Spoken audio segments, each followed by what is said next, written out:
live. Mauricio Mejia, that's right. We're doing it live from Silicon Valley. Got to lower my music here. We're having a party backstage with Ruben here, and he's like, I love the music, man. I'm so excited to be on the show. So, about to lower it down here. About to start this business. Super excited about tonight. A lot of work, a lot of things have been changing. A lot of good things are coming. Let me, got to thank my boy DJ Allah from San Diego here, music in the background for me. All right, here we go. I'm ready. We are in episode number 6. We are going live from the Silicon Valley, and today's guest I'm very super excited to have.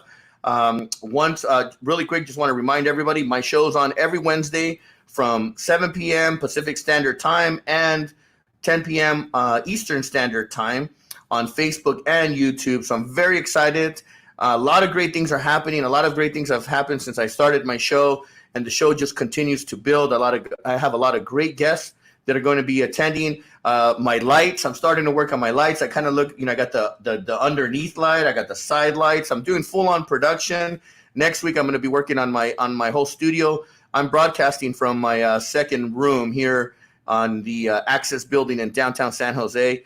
A little history on this building. This was the original Studio 47 building before they tore it down in 2003 and then built a 22-story high-rise here in downtown San Jose. So I'm very excited. Again, I want to welcome everyone that's joining us. Thank you very much for joining. I'm very excited to be bringing this entrepreneur and an exciting person that has a great story. We run some parallels. And at the same time, I want to thank the other guests that I've had on my show. We started with Zaira Ramos that was on my show. We call her the Latina CEO. That's her kind of like her mark. And then the week after Zaira, we had my friend Milton Olave. Milton is a former executive peak performer coach with Tony Robbins, but he's now branched on doing his full-on coaching around the world. He took a company out of Mexico from it was small. They were doing hundreds of thousands of dollars to a $750 million enterprise. And that's his claim to fame. And unfortunately, last week when I had a good friend of mine, Shervin, on the show, Shervin Ruv Parvar, I had a brain fart, and it was just a mistake. I couldn't remember the week before's guest. So, and I do notes for myself so I can keep myself organized. Because trust me, guys, and I don't care who you are out there. I don't care how many vitamins you take. You will lose your memory every once in a while. You'll have these like little brain clicks that just, create these blocks.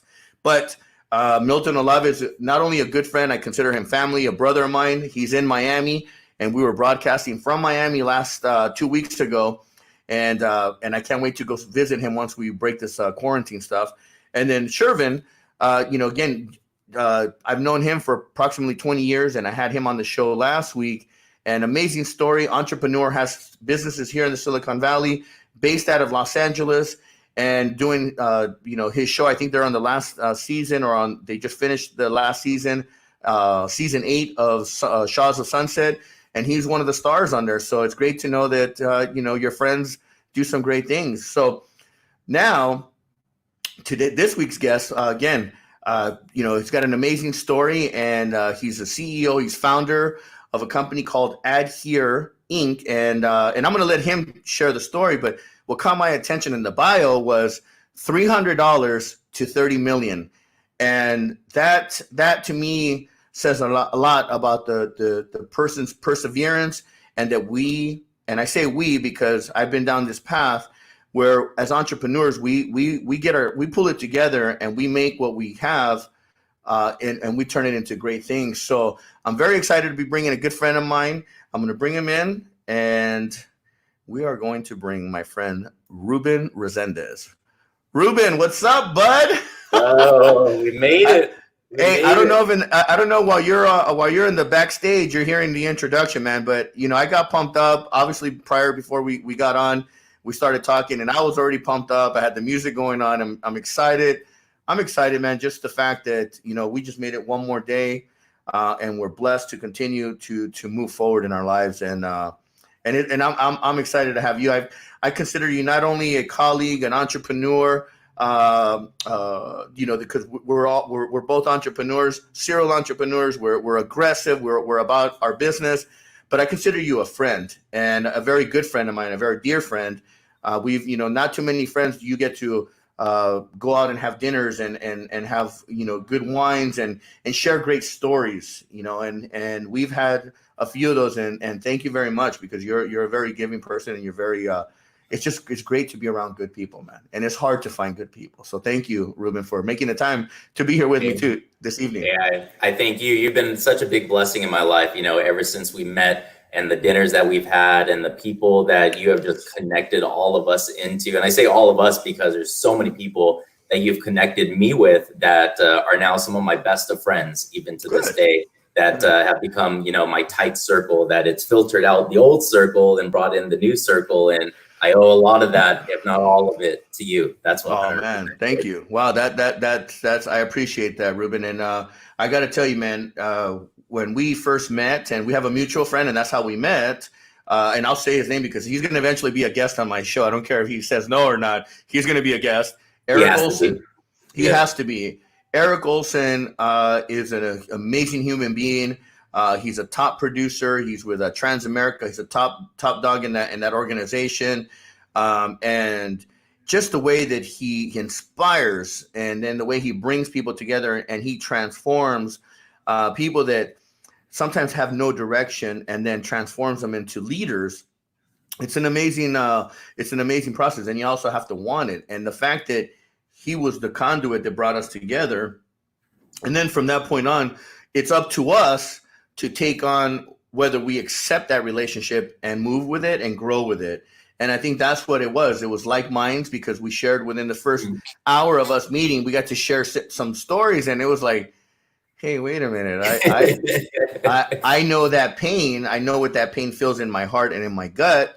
So I had, I felt that we ran a parallel. So anyway, so thank you. And I'm looking forward to sharing your story with the audience. And as people jump in, we'll start seeing there'll be comments coming in, and we can jump on and answer some questions if there's any. But I really want to dive into the stories because people know my story. I've shared, the fact that I grew up poor, single mom with a younger sister, on welfare.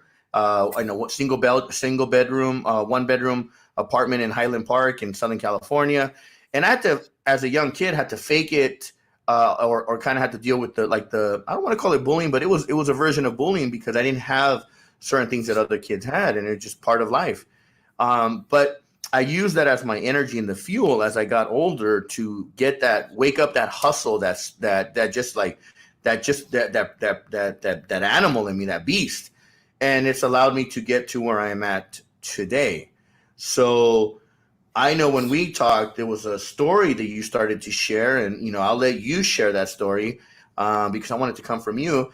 Give us a little background of your background, and then we'll dive into some of the successes and where you're at today. So, because time is going to fly. So, and by all means, this is not my show. This is our show. This is your show tonight with me. You're sharing the stage with me, and I'm proud to be here with you. And by the way, you're in one high rise, probably about 4 or 5 blocks away from me, and I'm on I call it the west side. I'm on the cool side, and you're on the east side of downtown. So everybody that's watching, we got Ruben that's on a tower. Won't give the tower away, but you're in one of the towers here, and I'm in one of the towers in downtown. So really quick though, before we go into your story, I got to say hello to my mother. She's on here. Ana Celia Chavez, Mom, I love you. She called me last week and she said, you didn't say a mention for me on the show. And I was like, Mom, I didn't know you were on. She goes, oh, I was watching you on YouTube. So my mother's watching on YouTube. I love her. I love you, Mom. I dedicate my success and for me being here to my mother. I even get emotional about it. So I love you.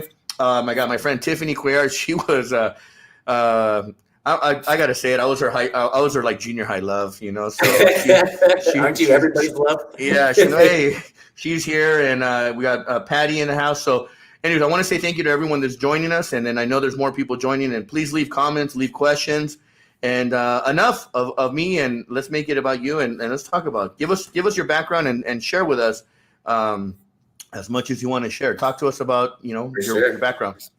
Absolutely. Well, I got to thank you, Mauricio, for everything you've done. You've showed me perseverance and, deciding, committing, and executing. I've always said this, and I've believed it, and I've seen it with my own eyes, that everything you've said, you make a reality. And when you say it, it becomes a reality, and you push the limit all the way until it does become a reality. So I got to thank you 100%. I got to thank you too, even just for allowing me to be a part of your circle and part of your universe. So I appreciate our friendship so much and respect it 110%. And it's interesting you mentioned your mom and the high rises and such too, because when I was building my business, I went so broke that I had to move back in with my parents in my early 30s. Both my son and I back in with my parents in my early 30s. And when I was living with my parents, building my business and just focusing on building my business, I always said, I live in a downtown high rise overlooking the entire city. Every single morning and every single night, I would write it down and I would say it out loud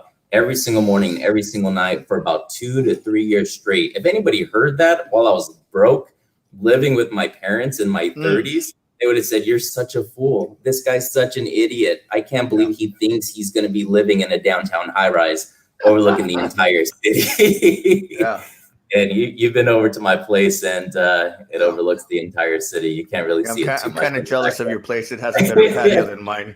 It's like one of those like your place is better than mine, or your place is bigger than mine is like a boat. Like, oh, your boat's bigger than my boat. It's like, it's just that anyway. So we won't even go there. But yeah, please, you have an amazing place, but go ahead. Let's dig. So I grew up on the east side of San Jose, which most people would say is the wrong side of the tracks. I grew up off of Story Road, which I didn't know was the rough side of town when I was growing up. I thought everything was great and everything growing up. My parents raised me well. Nobody in my family's ever been an entrepreneur or have started businesses or anything of that sort. All I've seen is just hard work. I've seen my mom work graveyard, and I didn't see her during the daytimes because she was sleeping, while she can, go and earn an extra $2 or $3 an hour and work graveyard for our family. I always saw my dad, waking up way before me. He beat the sun up every single morning, and I never was able to beat him up in the morning because he was always up before I was up. So I just saw hard work, and even down to my grandfather, who passed away quite some time ago, was one of my best friends, that he worked 3 jobs and grew 6 kids on the east side of San Jose, and still found time to go and take me fishing. So I look at that as that, he taught me how to fish. He never gave me a fish. He taught me how to fish. He taught me work ethic. And I always thought, if he can do it in a blue collar way, I think I could do it in a white collar way. So, I went to San Jose State. Actually, I went to De Anza College for about 4 years, dropped all of my classes, and wasted all my parents' money and all that stuff, because I thought that's what you're supposed to do, is go to college. And I was still trying to figure it out. Then eventually got my act together, transferred to San Jose State, and then ran into our mutual friend, Eric Olson, who I grew up with. He's my childhood friend that I've known for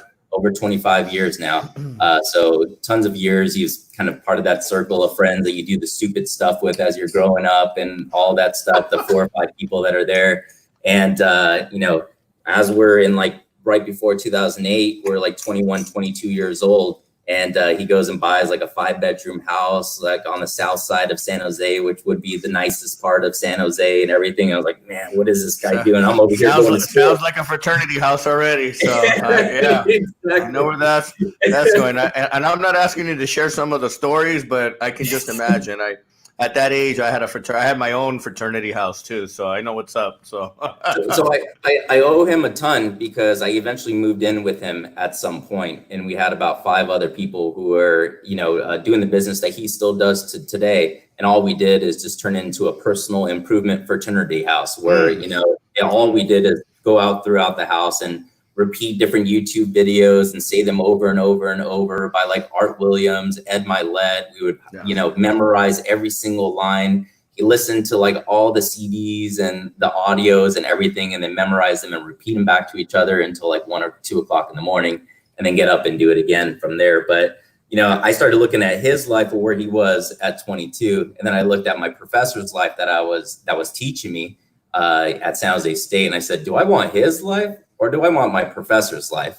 And I made the decision there at that point. I was like, man, I don't want my professor's life. Like my friends over here, 21, 22 years old, making over $250,000. At that time, it seemed like a lot of money at that time of like $250,000 at 21, 22. Wow, this guy made it. And he came from the east side of San Jose, went to the same high school as I went to. And I went to Mount Pleasant High School. I didn't realize this until I got older that, they nicknamed Mount Pleasant High School Mount Pregnant, because all the kids were all getting pregnant. And it was so bad that they had a daycare center right on campus for the kids, because all the kids were having kids. I didn't know how bad it was until I got older, and I was like, oh shoot, we have a daycare center on campus, which is kind of crazy. But I'm so glad that I grew up there. Everything happens for you. It doesn't happen to you. It gave me so much insight, and I feel like I have an edge over so many people that didn't go and grow up in that area. And I love that area still, even to this day, and want to help that area excel and kind of, make it a place that everybody can see as a great place to live too, which is one of my passions as well that inspires me. But, dropped out of college and decided to join my friend Eric Olson in business and go all out in the financial services arena, living on 100% commission for about 4 years. And I was an introvert, and naturally I still am pretty much an introvert. Like after we talk here, I'll probably have to go into my corner and huddle for a while. You have to decompress. No, I get it. And it's crazy you say that. I'm going to do a little quick sidebar on that. Mm-hmm. Everyone, I did nightlife for 25 years.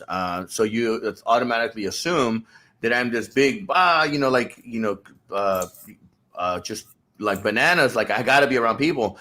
But it's interesting that right after every night that I was out, I'd go home and I'd have to decompress, because sometimes you're feeling all the energies from everybody. I mean, it's like an artist, and then you have to regroup, and then you have to restart yourself. And it would be interesting because I would find myself alone most of the time, not all of the times, because sometimes the party kept going, but I would find myself where I just wanted to get home and shower and just kind of take everything out and then just go to bed, and then wake up in peace and then start it all over again the next day. So, but there is a little introvert in me. I just, obviously I made a living being in show business, entertainment and show business, whether you're in the nightclubs, bars, or an entertainer. So, but anyways, that's my little sidebar for what you're saying as far as introvert. So back to introvert. Well, I think everybody, is a little bit introverted in their own way, but everybody on the outside, it looks like, oh, that guy's so extroverted. He can talk to anybody. He just talks so great and all of that different stuff. But in reality, it came with a lot of work of learning how to communicate with people. In high school, I was growing up, I wanted to be a computer hacker. I just wanted to sit behind computers. I didn't want to talk to anybody. I didn't want to be face to face or anything of that sort. And then I got enticed in seeing what my friend Eric Olson was doing. I'm like, man, this guy's going to the moon. Eric wasn't exactly the sharpest tool in the shed in high school, or he wasn't the most likely to succeed or anything of that sort. But what he did have is amazing work ethic, and he got his personal improvement down. And I didn't know that until I got into business with him, and he rubbed off on me of all the personal development books and all the audios and listening. And and growing up in high school, I always thought, whatever my parents did is the path that I would go. That all the success and everything else that I saw on TV and in shows and other people have, that was for them. That wasn't for me. I never grew up thinking the idea that I can run a business or I can live on 100% commission or anything of that sort. I would just kind of growing up thinking, whatever my last name is, that means that I'm staying in this arena, in this area, and I'm not supposed to have any of the stuff that's great that's out there. So when I read books like Think and Grow Rich, it just opened my mind to all these stories and these struggles that these entrepreneurs went through, that they started with even less than what I started with. And I realized man, what's my excuse? If they can do it, then anybody can do it. And Think and Grow Rich lays out a perfect plan of exactly what to do to get your mind right, to make sure that you can do whatever it takes to succeed. So after about 4 years of doing that in financial services, living about 100% commission and everything, 2008 hits, and that's the last big financial crisis, the big recession hits, and everything goes and everything dries up. All of my clients all dried up, and to lay it on top of that, the girl I was going out with for about 3 or 4 months, all of a sudden tells me that she's pregnant with my son. So I'm like, oh, great! I got $500 in my pocket. and I don't know when the next check is coming in. All my clients are all dried up. I live on 100% commission. Man, what do I do? And all my mentors have always said, because we lived in the fraternity, the personal development fraternity house, they drilled into our head every single day. Never sell your time for money. Never work a job. A job stands for just over broke. Never sell your, never be a slave for money whatsoever. And it was always drilled into me. So I felt ashamed that, you know, I got $500 in my pocket. I got a kid on the way. I got to pick up my panties and actually go and get one of those jobs that, you know, that I've always been told never to get.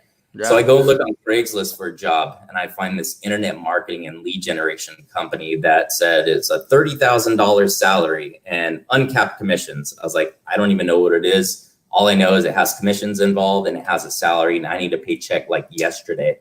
So I went and applied, and I don't know what they saw of me, but they were like, oh, okay. I show up in a suit and everything. I think I had stains on my suit and everything during the interview. They saw talent, but they also saw a wounded bird, and they saw someone that was hungry.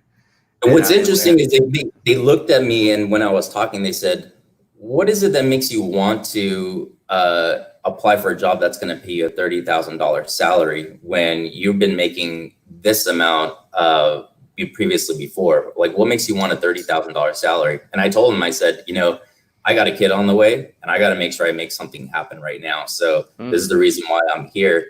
And I'll do whatever it takes to make sure that, you know, I provide for him, and I make sure that he's provided for going forward. So I got involved with it, and it was kind of interesting because I saw like all these like 20-year-olds that we were sending $250,000 checks to. I was hired on as what is called an affiliate manager. So basically I was managing affiliates, and what an affiliate is pretty much an internet marketer where they'll go and put ads on Facebook, or at that time, Google and such like that. And they'll buy the ad for maybe like $5, and then they'll get paid $10. So they make a 50% profit on, I paid $5 for the ad, and I got paid $10. So I make a $5 profit that's on it, and they'll just do thousands of those. So there's these 20-year-olds that I was managing when I got involved, and I saw these $250,000 checks. We're sending these 20-year-olds every month. We're sending them $250,000 checks, and there was thousands of these affiliates that I was managing. And I said, and every time I try to call them, they're always like, "Hey, I'm on the way to Brazil right now. Can you just send me the link, and I'll apply the link, and then give me a call in about like another month or two." So I send them the link, they apply the link, we send them another $250,000 for generating all their like leads and affiliates commissions and all that stuff. And then I try to call them again in another month. They're like, "Hey, I'm on the way to Europe right now. Just send me the link and I'll apply it. Like, I got to go really quick because I'm about to board the plane." It's like, man, these guys, they're just traveling all around the world, and we're sending $250,000 checks every month. And there's thousands of them. I said, like, I don't know what this is, but all I know is that I need to know who the players are, and I need to become friends with the players. And I became obsessed about the whole entire industry. I was like, man, I need to learn everything there is to learn about this. Like, day and night, that's all I thought about. And I would go and question these affiliates all the time. How do you do it? What do you do? What is it that you do to make it happen? And eventually I started making some six figures doing that, and got comfortable for about 4 years of doing it. Then eventually got myself fired. And so that way I can live on unemployment for 6 months, because the tipping point in the job was that, you know, there's all these like Syracuse grads and these Stanford grads that I was working with and all that stuff. And they were getting all the promotions, but yet I was making up like 50% of this company's revenues. And I was like, man, the numbers don't make sense. These guys are getting promoted above me, that I'm never going to get promoted. I'm never going to be in those positions. What I have to do is take it. I have to make it for my own. I can't just like wait on somebody to give it to me and give me some kind of promotion. So I'm going to stop you right there. I'm going to stop you, because that's very key right there. You had to take it, and you had to go for it, and you had to do whatever it was necessary to make it happen. I said right before you jumped into and you dived deep into this, is you were hungry, you were wounded, you had all these issues that were these, I want to call them traumas, because let's just call them what they are. You were going through this, and you needed to make some serious some decisions. And we have someone in here, and I want to give her a quick shout out. Elizabeth Diaz is in here. She's an entrepreneur. I had an amazing phone call with her today. She's got an amazing business, and I'm going to share that with you and right here while we're talking about it. But she owns a company called Juice Alize. and it's juices, man. It's and I'm gonna have her here on my show because I want her to share her story today. We just had an amazing phone call, and I told her straight up by the end of the conversation, I'm like, hey, I'm your new business partner. I just want to let you know. That's awesome. Because this is why we're entrepreneurs, Ruben. We don't, and I'll let you get back into diabet. I just want to break it there because it's key. It's important that people that are watching and they're watching this video, when they watch it, whether it's YouTube or they're watching it right now on Facebook, or eventually when this video gets played down the future, we might not even be around because it just happens. We're gonna inspire somebody. We're gonna motivate someone. We're gonna give them the on switch. We're gonna click that on switch where it's gonna be like, boom, damn, that's all I needed was just that little click. It happened to me, and it happened to you. Where it just happens, and it's just about it. I got to give Eric Olson some credit too. It's all about timing. Timing is key. Timing is key. So, and it's just, and you got to be consistent. That's right. A couple days ago, I posted on my, the gym is closed, and I'm getting really frustrated. I feel like I've gained some weight. My gene, I feel like it's important to me. I went for a run, and I remember the stairs over at the SAP Center. I did the stairs, and I just started thinking, I'm like, and nothing was motivating me. So I thought of what motivates me. What were some of my triggers that would turn on my brain? And I remember Tony Robbins, Raising Your Standards. And boom, I YouTubed it, put it on. And as soon as I heard his voice come on, it was a trigger. And that's all it is. It's not that, it's Tony Robbins. It's the voice. It's the association. What did I do during those times to get myself? What you did was you used that pain of seeing all these Syracuse, all these big, graduates coming from these big, universities, getting the promotions, and you're over here busting your ass, making the real money, the real decisions, making the moves, and you're getting, it's almost like you're getting penalized. Why? Because you don't have the degree. Same thing with me. I told myself, I will never work for a company other than my own company. And I made that decision at 15. And I have had 2 jobs in my life. I worked for JCPenney when I was in LA. And then when I moved to the Bay Area, when I moved to San Jose, I was going to San Jose State. I worked for this restaurant in Los Gatos called Pedro's Mexican Cantina. Oh, I remember that. Yeah. Yep. I'm going to tell you, true story. I worked 30 days at JCPenney. I let them keep my paycheck. I didn't even care. I think I wanted to work hard because I wanted to buy this white suit that they had, because back then I was this club kid. I wanted to walk in like Don Johnson with a white suit. And then when I moved to the Bay Area, I worked at Pedro's. And the amount of humiliation that I had to deal with customers, I just said, you know what? I'll never do this again. I tried it, and I won't. And it's not that I won't do it again. I'll do it if I have to. But I think that our minds, we're wired to think outside the box. And when the shit hits the fan, that's when, like right now, I'll be quite honest, Ruben, and you shared this with me a couple weeks ago when I asked you how you're holding it down. I got to tell you, man, this month has probably been one of my best months that I've ever had. I launched my company, CalX. I was in that industry for the last 6 years. This year we would have made $100 million in that company. I decided that I made the decision that I'm going to launch my own company. The branding has come out stronger, better than my former company. I used this month to build my infrastructure, and to build my infrastructure, it takes time. I'm in no hurry.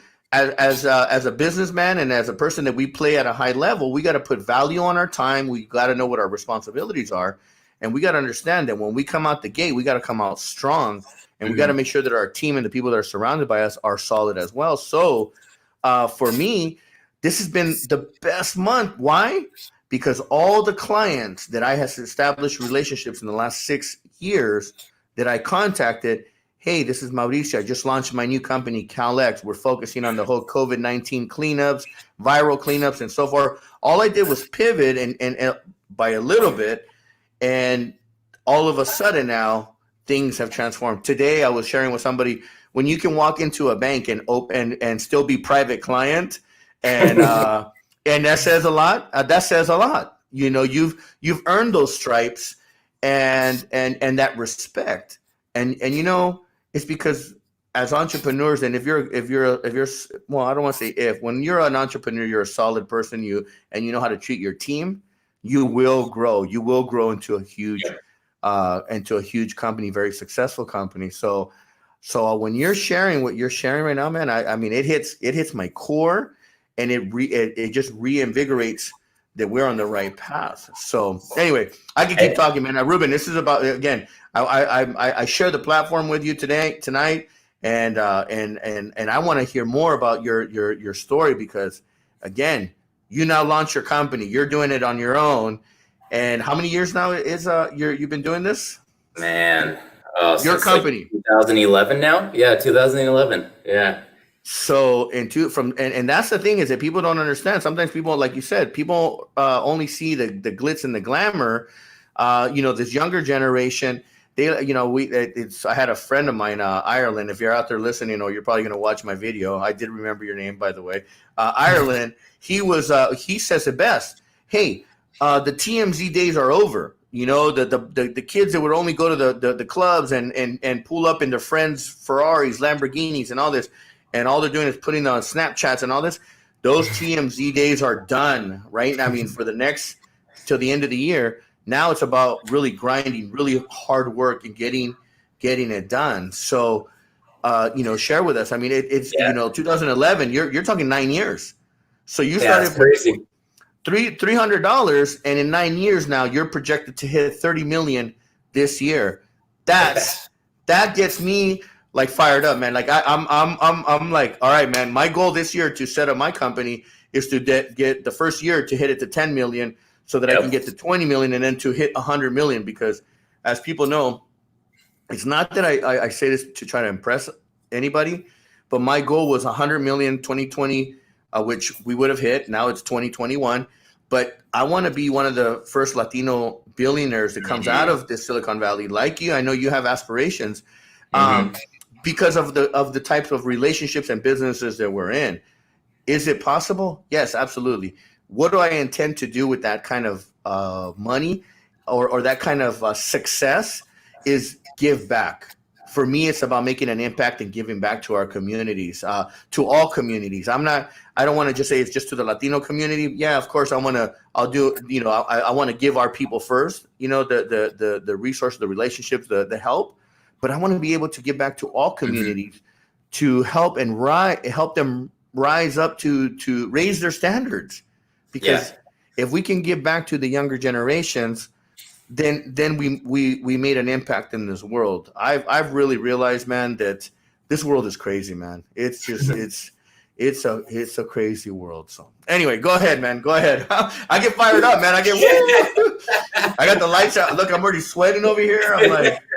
And these are LED lights, but it's the heat, man. It's the heat. Hey, you pump me up. You pump me up. But you know, what I have to definitely admit is that, you know, entrepreneurship isn't for everybody, but leadership is for everybody. You know, entrepreneurship is, like you were talking about, you know, you see all the outside stuff and you think like the great stuff on the outside. You see the Instagram post and you see all the good stuff that's happening, but nobody shows you the struggle that you have to go through, that this is a 24-hour, 7-day-a-week job. It weighs on my head every single day.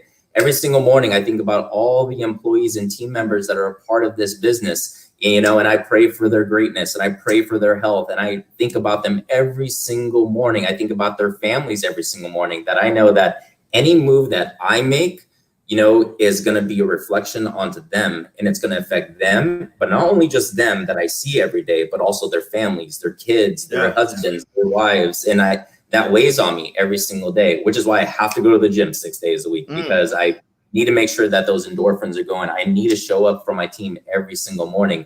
And I love it, because now it's not even about like the money or anything like that. Now it's more of inspiring other people to step up and become a leader, that, you know, you can't just sit on the couch and think that it's all going to happen. You can't just sit and think you're going to be a professional athlete by just sitting on the couch and playing video games all day long. Like, it's not going to happen overnight. It's not going to be like, oh, whenever this whole entire COVID-19 crisis is over, then I'll get it started. No, it's got to happen now. No. Like you said, put in the work every single day, because when when the lights are on, eventually when the lights are on, then it's going to be time to shine, and the light's going to be on bright, and either you're going to be stronger because of it or you're going to be weaker because of it. But you got to put in the work every single day, whether you like it or not. And that's what it takes to become a leader, but even greater than just an entrepreneur. Because as an entrepreneur, you've got so much stuff. You got money you got to deal with. You got people you got to deal with, legal stuff you got to deal with. Every single day is a constant challenge and a constant battle to build you stronger and stronger and stronger. But it's not for the weak at heart, because, you know, if you're weak and you can't handle that, if you like drama and all that stuff, this is not going to be where it's going to be good for you. But what is for you is leadership, because you're either leading people to something good or you're leading people to something bad. You're either leading people to eat bad or you're leading people to eat good by your example. And that's my whole entire mission now, is to inspire people to say, like, man, if this freaking guy who grew up on the east side of San Jose, a college dropout, you know, single dad, that nobody in his family ever was entrepreneurs or anything of that sort, can do something with his life, you know, what about me? I think I can do something. And it doesn't come easy whatsoever, but it takes a lot of hard work. You know, when I was working that job, what I did is I became so obsessed. I said, you know, I want to build this business, but I want to make sure I quit this job when I have enough money to take over for the salary that I'm getting paid right now. So I said, you know what, as soon as I get home, you know, I'm going to go to the gym, hang out with my son and everything. As soon as he goes to sleep at 9 p.m., I'm working on this business until about 2, 3 o'clock in the morning. Then I would wake up 3 or 4 hours later. For about 2 years straight, I would just wake up and sleep for only 4 hours and then do it all over again. Go to the 9-to-5 job, come back home, have dinner, hang out with my son till 9 p.m. He goes to sleep, and I stay up till 2 or 3 o'clock in the morning, continue to work on it. So there's always that free time that everybody has, even if you're working a job right now, that there's still free time that you, like, if you look at it, you're goofing off.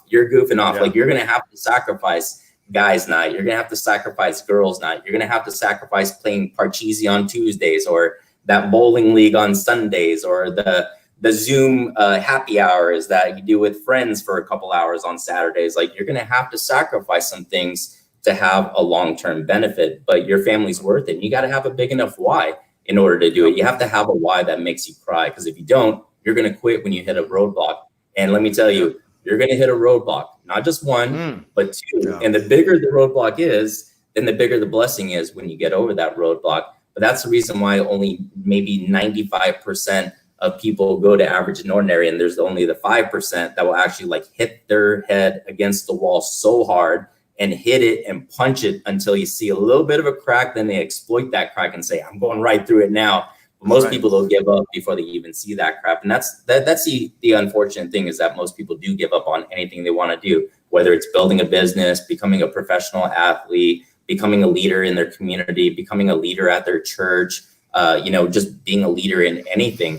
It comes with some challenges, and it comes, you know, with some controversy that goes around it, because once you stand up, especially growing up where I grew up, once you stand up, it's like crabs in a bucket. Everybody tries to pull you back in. Of like, what makes you think you're different? You grew up just like how I grew up. What makes you think you can build a business? I can't build a business. So what makes you think you could build a business? What makes you think you could be a leader? I'm not a leader. So what makes you think that you can do it? You got crabs in a bucket that'll pull you back in and try to pull you in, because it exploits them a little bit more, and saying, like, man, if this guy grew up where I grew up, he went to the same high school that I went to, and he's doing this, man, that makes it looks bad on me. And that's why I looked at, you know, Eric Olson's one of my childhood friends for over 25 years. And I looked at it, I was like, man, okay, I feel like I'm a little bit smarter than Eric. I think I could do something. And he inspired me, and he still inspires me to this day too, the stuff that he does. I love the association behind it all. I'm going to touch base on the crab in the buckets, because I've used that in many of my speeches when I go out and I talk to crowds or public. You just shared the common story of the crabs in the bucket. And I love that story because it's true. It's fact. And you don't have to just be in one certain group of people. It's in all groups of people. People that are not successful, that see people becoming successful, they tend to hate. This is where haters come from. This is where the negativity, the people that, you know, the crab in the bucket, you know, you're climbing up and they pull you down. I used this analogy and it came out of me. I shared this story the first time I was speaking with Stedman at an event with him. And I remember I was inspired just by some of the things that he instilled in me.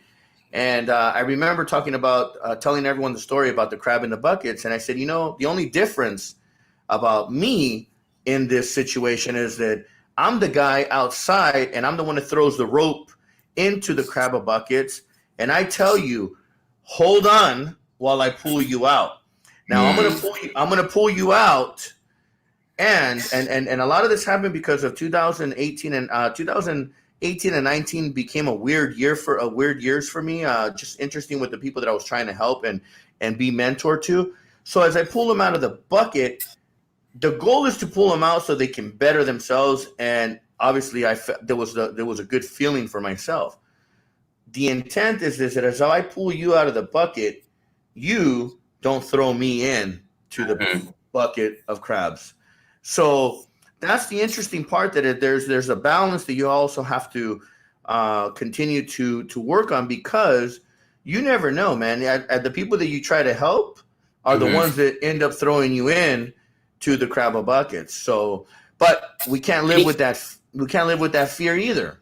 We got to keep moving, and you got to hope that, hey, if you ever get thrown back into the crab buckets, with all the knowledge and experience and all the life experiences that we have, we know how to navigate and get the hell out of that bucket really quick because we have experience. So I love the story. Yeah. It's so important to be a person of character, because you can't let that bring you down either, because it's going to happen either way. When you have a big heart, you want to help everybody. And sometimes not everybody wants to help themselves. And you find that out sometimes when they try to drag you back in with them. And sometimes it becomes a challenge that you got to know when to kind of cut the ties and being like, hey, you're dragging me backwards. Associating with you is dragging me back into a place that I don't want to be in anymore. And unfortunately, this is not working. And not everybody's going to execute on the advice that you give them either, or the experience that they ask for. So you'll run into it, and you'll run into it multiple times, and at different levels. It'll continue to happen more and more. And the more you kind of get out there, then the more that people start knowing you and people start reaching for you even more. And it becomes a little bit of a challenge. But if you're a person of character, you just kind of know, like, you know what, like, I'm not going to shun anybody off. I'm still going to help them out, but it's on them and their character that, they're going to get theirs eventually if they try to do something wrong to me. And if they're going to do their wrong, that, the universe, God has my side, and, I'm doing God's work. I'm doing the universe's work. Have a great heart and a great intention behind it. And I'm not going to let this little thing pass me by or try to get me off of that whatsoever. So you just got to have a strong character in everything that you do, because, it's a small world, and it's smaller than we really think. And word gets around very quick, for sure. It is when you think of absolutely, the world is very small yet very big. Big in opportunity, for sure. Big in opportunity. Yeah, there is to me, this opportunity, the whole shutdown. For some people, they're out there bitching and complaining, like, oh, this and that, and just going bananas. It's like I said, my friend Ireland, who just he texted me, and I had to say, hey, we're on, man, come on. He said that the TMZ days are over for this generation, for all people that are not real, that are not doing things at 100%. I look at this. This time was a time for reflection. It was a time for me to look at, I've accomplished, and we're now in week 9, we're on week 9, going on week 10. By Friday, we'll be on week 10. I want people to also know that, that you're now not going to be hearing the dates. Like, they're not going to be saying anymore, like, oh, it's going to be this date, because that doesn't exist. They've now understand that they have to now soften it, because people are becoming unrested. They're becoming antsy. We're creatures of habit. We're creatures that need to be out. We cannot be confined, because confinement, even within our own home, can drive us bananas.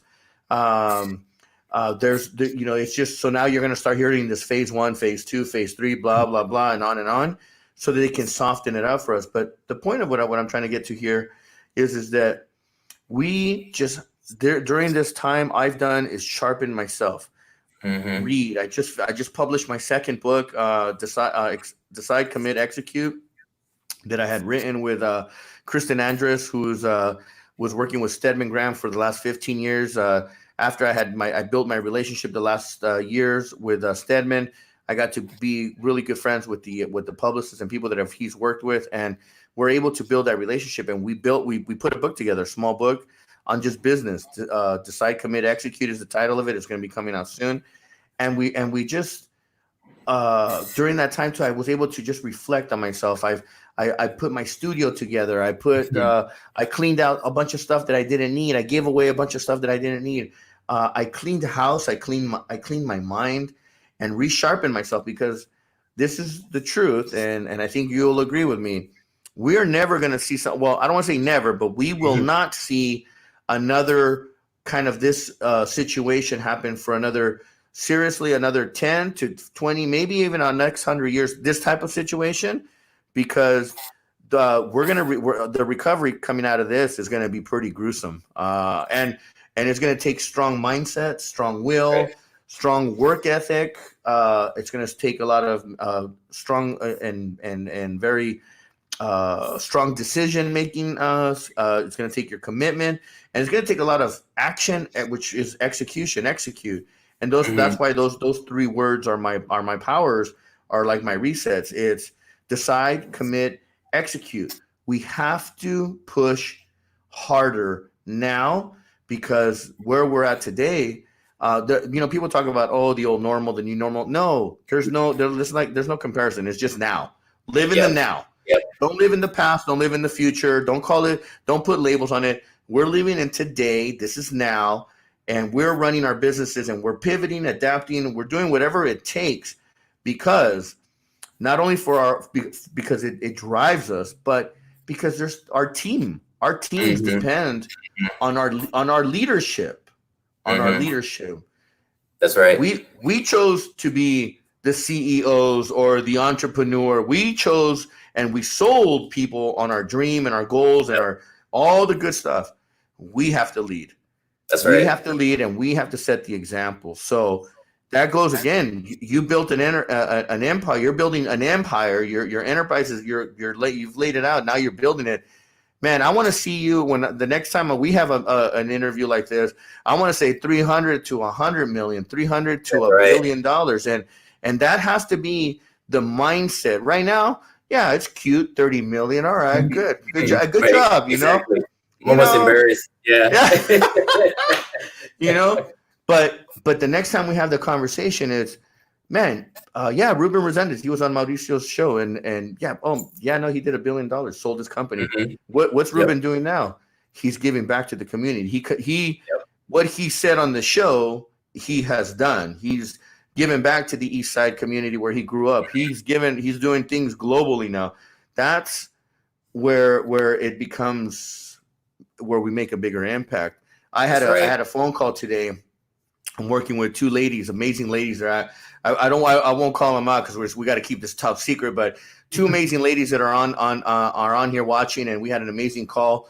We're working on an amazing new company. And again, people say, Mauricio, how do you juggle all these companies? How do you do it?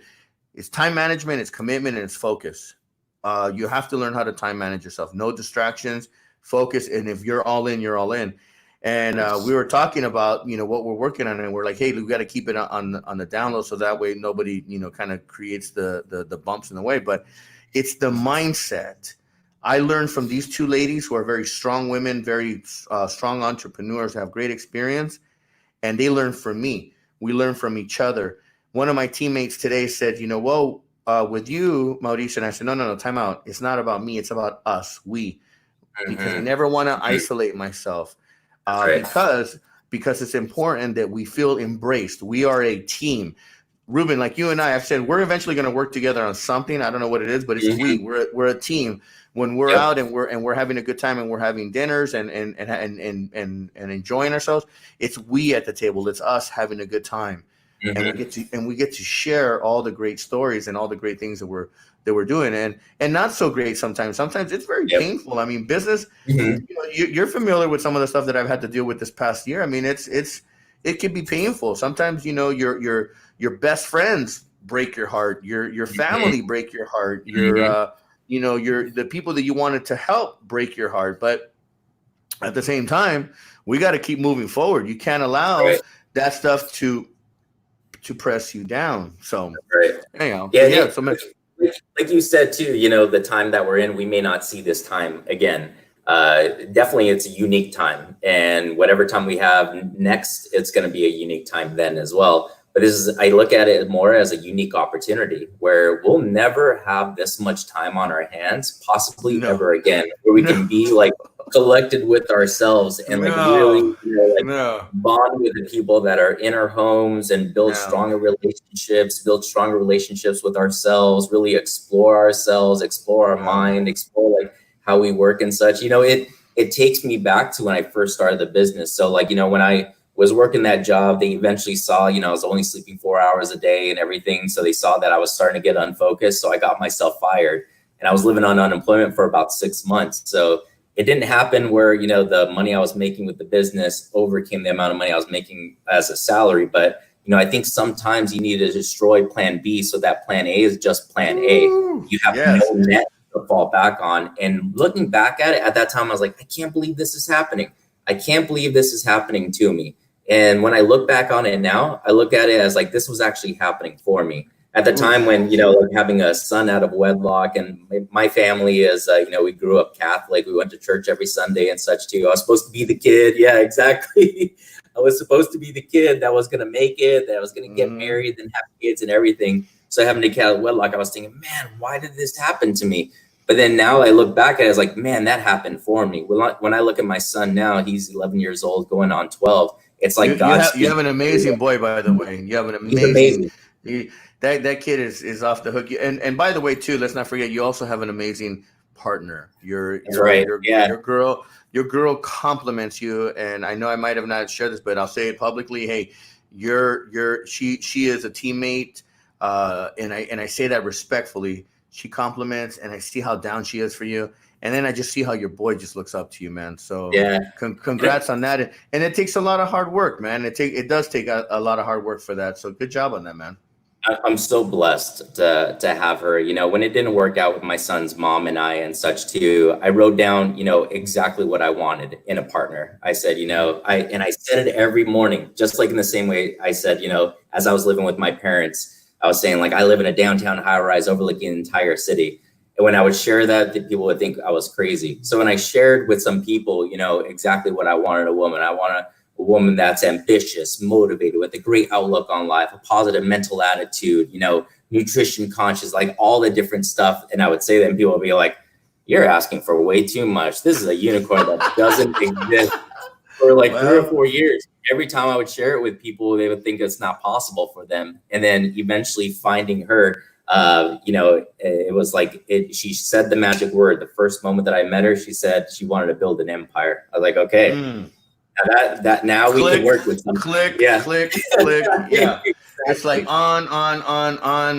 It's just you're hitting all the, you know, that to me is that's a dream come true right there. You know, and I got so much more too, because my son's 11, her son's 10, so she understands what it is to go through all that. I understand what it is to go through all that. They're great friends and everything too. They hang out with each other. They can understand each other and everything. So I'm so blessed with, you know, how things have been great and like building relationships in that way. But it wasn't always like that. Like you have to go through like 3 or 4 years of believing it yourself in your mind, saying like, this is what I deserve.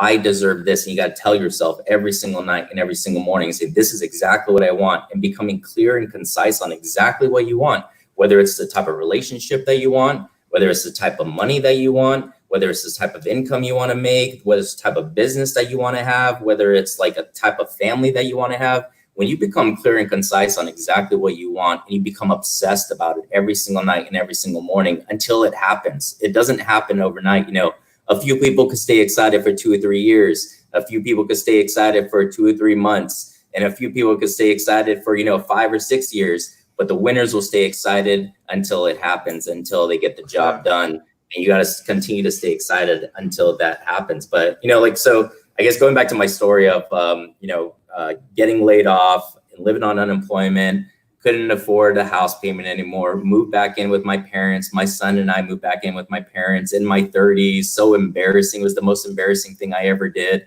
But I just hold myself in that room, the old bedroom that I grew up in and everything, going back with the same paintings on the walls and everything in the bed. And now it's like so embarrassed to live in there that I knew like I gotta work and make this thing happen as soon as possible. And after the unemployment ran out, I didn't want to ask my parents for any money. You know, like my parents, they work hard for what they do, but I never wanted my parents to ever know that I was struggling. And I didn't know how to take money out of the business. And I cared more about, I got a couple of friends involved in the business that I built. And I didn't want them to suffer like how I would suffer. So I figured out how to pay them, and it kept on paying them and making sure the business still had money inside of it, but never paid myself whatsoever. So eventually I went on food stamps because I couldn't even afford any food for my son or anything of that sort. And I wasn't going to ask my parents for money whatsoever. And it was the biggest blessing because now I know how to respect a penny. And in order to earn $1, I have to respect a penny first. And now in order to earn $100, I have to respect $1. If I'm going to earn $1 million, I have to learn how to respect $100,000. So it taught me how to respect it and not how to abuse it and not go and buy like all this stupid stuff and everything that like most people would do if they saw that type of money in their bank account. And I just continue to invest in the team and continue to build the team in that way. And, you know, it just going through that challenge, I think that was a wall where I had to make a decision. And I was getting offers that were going to pay me like 6 figures and everything at these jobs to go work at it. And I had to make a decision when hitting that wall of like, hey, am I going to make this happen or am I not? And when I look at my son, I look at him as like, you know what, this kid was born for a reason to point me in this direction. Because if he wasn't born, I would never have looked for that job. I would never have found the internet marketing industry or lead generation industry. I would never have found any of that stuff. So I think his mom and him are such a huge blessing in my life that it pointed me in this direction when I used to think, man, why is this happening to me? That it was all happening for me. And now that I changed my mindset of, you know, this COVID-19 thing, it's actually happening for us. Where now it's invigorated, where now we can't go outside. We got the stay-at-home order. So previously, before when I lived with my parents and I was broken on food stamps, I couldn't go outside because I didn't have any money to go outside. It filtered all those friends that were, you know, smoking weed and drinking every single weekend, going out and everything, spending money. And every time they'll call me, I say like, oh no, I can't go out. I have my son this weekend. I'll make excuses, but in reality, I was just broke. I had no money to go out or do anything. And now those friends don't call me anymore. And now I have better friends like you that actually like associate and take me to whole nother levels. And we think about like, you know, the conversations we have when we have dinners are always about, we're going to do this, we're going to do that, we're going to go to this level. Man, I can't wait. You know, I made this success here, but there's so much more for us to go and have. There's so much opportunity that's out there. We always talk about opportunities and we talk about, you know, the things that we're going to do in our life and we share them together rather than thinking about like, oh, you remember in high school when we used to do this and we used to like go to that abandoned house and do stupid stuff. And like, we don't talk about any of that. We're talking about like, how do we build a bigger future and how do we help each other to make something great with our lives? So it's amazing of what can happen when you make that decision, just persevere with your life. Associations are big. And I think that's kind of where it comes down to. It's, you can either sit at the table with a bunch of broke people, or you can sit at the table with a bunch of wealthy people. And wealth isn't described by how many zeros they have behind in the bank account or whatever. Wealth can be knowledge. Wealth can be the successes. Wealth can come in many forms. Wealth can come in people that give, that their focuses are different. If you think that, or not you, but if people that are watching or people that are listening think that wealth or success is by how many zeros you have after you're in your bank account, I got a wake-up call for people. It doesn't work that way. Success is about success. One is not a destination, it's a journey, and we got to continue, and we can never give up.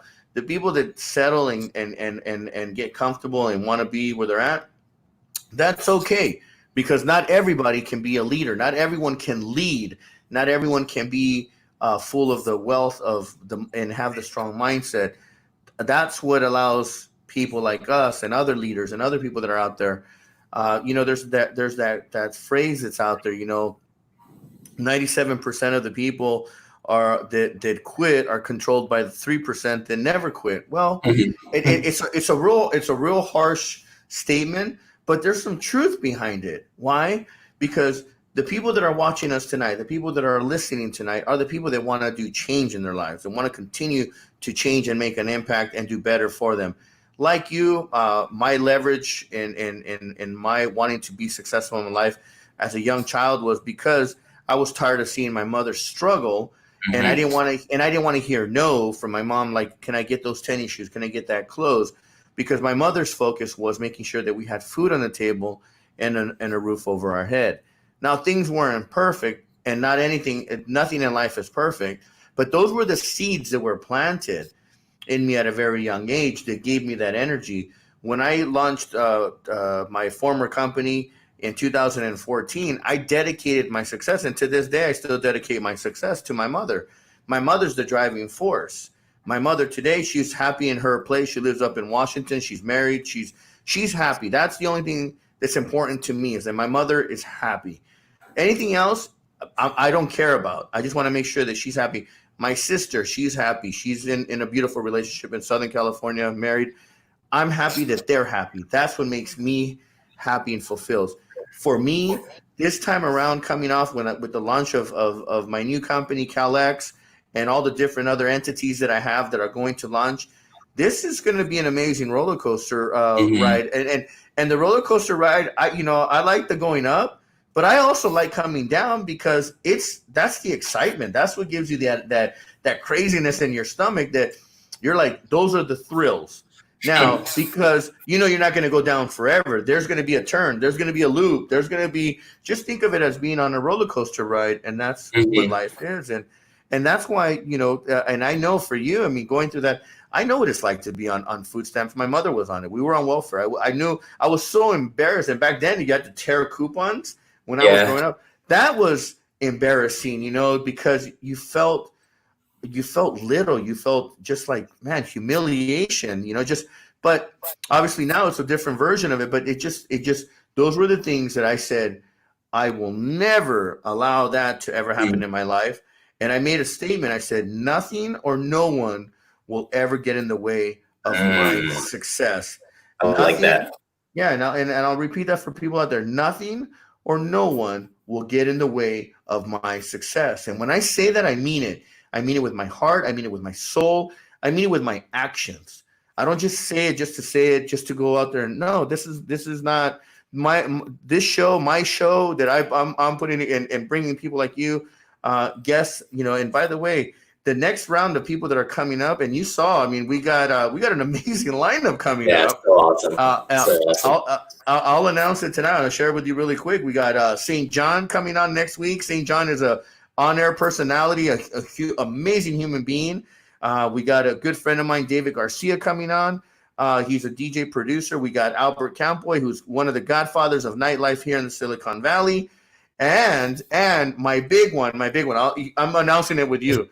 I confirmed Stedman Graham is going to be on, June 17th, Stedman Graham, not only a businessman, not only an author, but, he's got a famous other half, he's agreed to be on the show because we built that relationship. So I'm excited to have that kind of lineup. And as every week, the show's going to build up and bring amazing human beings. That's what I want. I want us to start shifting the mindset of where we've been to where we're going and where we're at today. And really what it is an awakening of humanity. Today I went up to Marin. I had a meeting up in Marin, and on my way back, we went through San Francisco, and then I was able to go get a haircut. I won't tell you my secret where I went and got a haircut, but I was able to get a secret haircut. I was going to ask you your hair. Oh no! Look at that! I'm looking sharp. I was able to get a haircut, and I got to thank my friend Ireland for saying, Ireland, you're going to be next on the show. We got an amazing story with him. The point is that I was able to, going through that and just watching the eeriness of just being the streets of San Francisco being quiet, and then all you see is the homeless people walking around. And it's not just in San Francisco. We saw it in Marin County, and I saw it, and it's obviously here in San Jose. and then you see it along our freeways. During these times, I want people to waken up too, and really start to think about how can they help. And not only that, but we need to get activated, and we need to start putting our politicians and our people. And again, we're not going to go politics here, but we need to start holding people accountable. Because if you guys are willing to shut our businesses down, then we're going to hold you guys accountable for things that we want to see get done when all of this turns around. Because there's no reason for what we're dealing with right now. There is no reason. If they were able to put stimulus packages together to help this economy or restart this economy, then people need to get creative and find ways to I don't want to say solve, but to kind of find other ways, creative ways, to help alleviate that situation. So I agree. One of my pastors, the great Pastor Dan, had always said, and I'm going to butcher this a lot because it's not what he said word for word, but he's always said, if you feel something in your heart and you're bothered by something in your heart, that means that's something that you're supposed to lead. You're supposed to lead the solution. You are the solution. If you feel really bothered by something and you feel challenged in your heart by something, it's not enough to just complain about it and just criticize it. You got to be a leader and step up because you're chosen. That is what you're supposed to do, because you have that feeling for a reason, that there's challenges that you see out in the world and you're the solution for it. And that's why you feel that tugging in your heart. So shout out to the great Pastor Dan. I butchered it, I'm sure, but that's what always stuck out to me of what he's always said.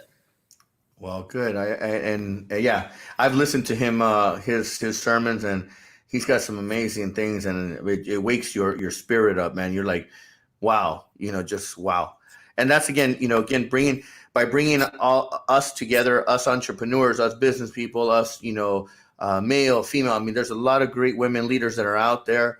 And again, I've had some great conversations. I got an amazing team, and on my team, there's some powerful women that are on the team. And I know that I wouldn't be where I'm at if I didn't have those strong personalities with me. So I'm excited. And Ruben, thank you very much, man. Again, I know that we've gone over. Actually, we broke records tonight. This is the longest show. This is the longest show that I've done, and I'm okay with it because it is what it is. Unless you're in a hurry to go, I mean, I or the guest is in a hurry. There's no stopping me because I can continue to talk. And as long as I keep seeing people, making comments, we have Zaida on here. We have Carmen Milagro on here. We got James Moore. James Moore runs a very successful trucking business out in the East Bay. When I see people interactive, we got my boy Rocky on here. When I see people interact and post, that juices me up. I always talked about, the satisfaction that I get about doing what I've done for so many years. And my passion was to see the smiles, to see people laughing and having a good time. That was the thrill and the fulfillment that I got. Money is a byproduct of hard work. It will come. If you work your ass off, you'll be rewarded. If you're lazy, you will not be rewarded. And that's just the bottom line. And there's no such thing as a quick buck overnight. Period. You've been working your ass off for now 9 years. You started with $300. You shared with me too now a couple of weeks ago. During this quarantine time, you've hit your best numbers. You've hit record numbers just because the fact that people are probably focused. No distractions. Yep. March was our biggest month ever in the history of the company, and keeps on getting bigger. Right now, April and May would be our biggest months ever too, but we can't keep up with the orders and fulfilling them. So we're adjusting some things and everything too. But I like what you said, and I'll probably end off with this, is that, when my biggest turning point was when it stopped becoming about me and me just becoming, great and me just having success, and it started becoming about other people and other team members, that I realized that I'll do more for others than I'll do for myself. Like, I'll make sure that I go through crap so that way my team doesn't go through crap. Amen. That if I got them involved and got them believing in the vision of where we're going, I want to make sure that I help them get to where they want to go, because eventually I'll get to where I want to go if I help them get to where they want to go. And where is it that they want to go, and how can I help them get to where they want to go? So my biggest turning point in the business, to going from living in my parents' house to now living in a downtown high-rise overlooking the entire city, was when it went from just about me and me being successful, me having money, and it went to more of how can I help more people, and how can I get my family involved? How can I get my team members involved? Like I say family because I feel like my team members are, you know, my family. I look out for them just like I look out for my family. And when it becomes more about them than about me, that was the biggest turning point. It still is even today. Now I'm thinking of like, okay, how do I get myself more out there to get more people involved and to be involved with more people, and leveraging myself and my experience to inspire them to do something great with their lives and to stand up and become a leader. Because I believe that leadership is the best personal development experience that you'll ever experience. When you stand up and become a leader, you start finding some stuff out about yourself, of like, you start looking back of, you know, why am I so indecisive? Then you start looking back into your childhood of, you know, I remember when my mom and dad, I would say, I want this toy. And they would say, are you sure you want that toy?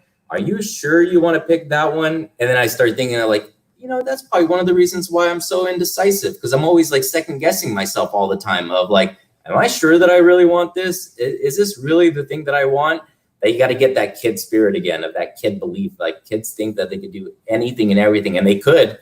And you got to get that kid spirit again too. So I thank you so much. After you announce all of those guests that you're going to have on now, this little $30 million company that we built, I'm a little embarrassed to be on with all these and now it's my association. You've empowered me to say like, this is it. You know, by next year we're gonna have to make sure we go a lot bigger than we are right now. Yeah, no, you have to, Ruben. You have to. There's no question about it. My goal is to start where I left off. There's a gap in between, but it doesn't mean that I can't make up for the time lost.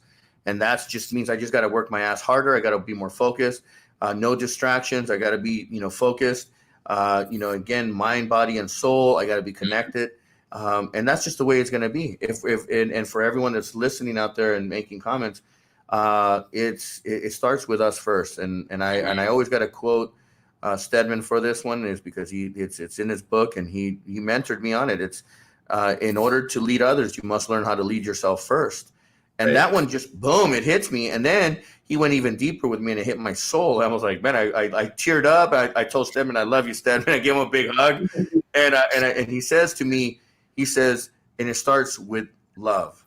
You have to learn to love yourself first before you can love others. And it falls, that runs parallel with leadership. If you love yourself, you're going to love your teammate. You're going to love your other half. If once you do that, you know how to lead yourself, you'll learn how to lead others and take it to the next level. So anyways, we can keep going. I know that, man, we're definitely breaking records. I know I can keep going on here. I love the conversation tonight, Ruben. Let's end it with something from you. Give us, in 60 seconds, man, if you got people that are watching, we got more people that are going to watch this on replay and so forth. What is your ultimate message here to the world? Man, the ultimate message is that if somebody like me grew up on the east side of San Jose, none of my parents or anybody in my family were ever entrepreneurs or built businesses or anything of that sort. I didn't come from money whatsoever. I didn't graduate college. I went to community college for 4 years and dropped out once I transferred to a CSU college and a state college, and worked a job. A single dad and everything can start with $300 in his pocket and start a business. Then I think anybody can do it. And anybody who wants to be a leader, you can be a leader, and we need more leaders to be a part of this world, so that way we can be more of the solution, that, there is hope and there is light at the end of the tunnel. You just got to believe it. So whatever the mind can conceive and believe, the mind can achieve. So I think we're on some great. Repeat that again. If whatever the mind can conceive, please repeat that. That's powerful right there in itself.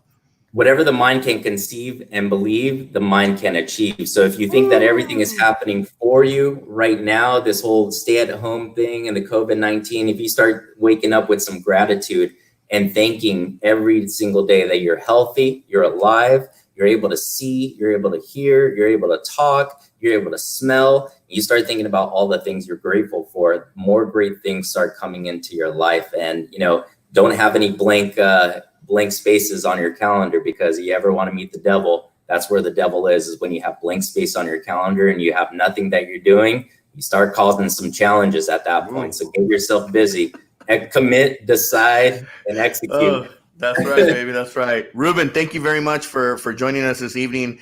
I appreciate you taking the time. I took an hour and 14 minutes of your life. It was very appreciated. I know that you have your son, your other half. Say hello to them and give them big hugs and kisses. Ruben, I love you, man. You're family to me, man, and I appreciate the fact that you shared your story, and that you shared your story not only with me, but all the thousands of people that are going to be watching this throughout the years to come. And I hope that our stories make an impact on people, so that they can look back and say, hey, I was watching this YouTube live or this Facebook live with this character named Mauricio Mejia and this other character named Ruben Resendez. They were talking about these little small companies, and we're over here struggling with these billion-dollar companies. But we want to know that at least they can reference us and say that those guys were the ones that planted the seeds into where we're at today. So anyway, Ruben, thank you very much, man. I appreciate it. You have a good night, and say hello to everyone, and I'll touch base with you shortly. Thank you, brother. Love you. All right, man. Thank you, everyone, again for joining me. This is episode number 6, Mauricio Mejia Live. Man, I really after these interviews that I do every week, it takes me to a whole different level of thinking. It reassures that I'm on the right path, and that those that are here with me to share the evening with me, that you're also trying to get onto that right path of success.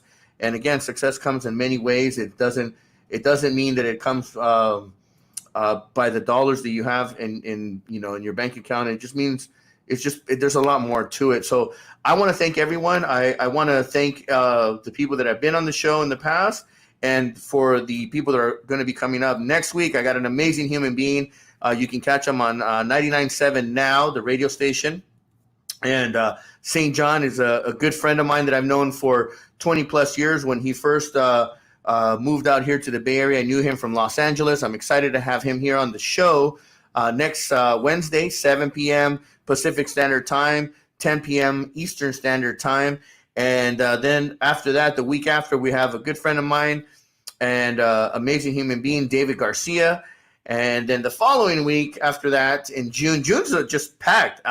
On June 10th, the day before my birthday, my birthday is June 11th. I have Albert Campoy, former nightclub owner, godfather of nightlife, and there's just amazing stuff. And then on June 17th, I'm very excited to be able to present Stedman Graham here on my show, talking about identity leadership. In order to lead others, you must learn to lead yourself first. Along with, before you can love others, you must learn to love yourself. So amazing upcoming June. We're going to wrap it up strong next week with St. John. And I just want to thank everyone that joined me this evening. I love you guys all. Thank you all for the support. This platform has opened up a lot of opportunities, not only to share ideas and experiences with others, but also to establish big partnerships. And I promise you, those that are watching and those that reach out and want to do business at a high level, you've reached the right person. And I'm excited to be a part of the team, and I'm excited to be sharing my story. So I want to say good night to everyone. Thank you very much. I'll see you next week, and get ready, because my stage is going to change every week. We're gonna try to do something different. So thank you very much. Have a good night.